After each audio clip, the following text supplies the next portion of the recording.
ಈ ದರ್ಗತ हमारा जॉइन को तब बिलाल फेरोज़ा ये तफसीलात ज़रूरी जी बिलाल फेरोज़।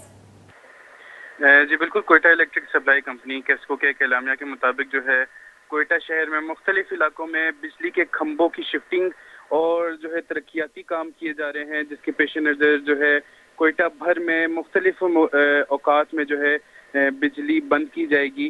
जैसे कि गुलिस्तान रोड और इससे मुल्लका इलाकों को सुबह 11 बजे से लेकर शाम 4 बजे तक जो है बिजली की तस्सील बंद रहेगी।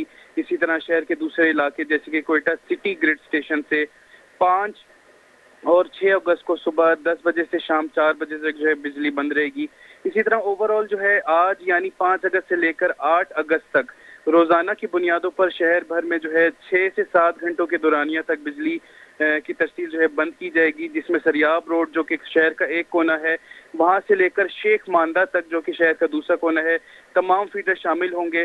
ताहम केस्को ने बिजली बंदिश पर जो है मुताल्लिका सार्फिन से मुआज़रत तलब की है और पेशगी इत्तला का यही मकसद है कि सार्फिन जो है मुतबादिल ज़राए का बंदोबस्त कर रखें। जी शुक्रिया बिलाल फेरोज़।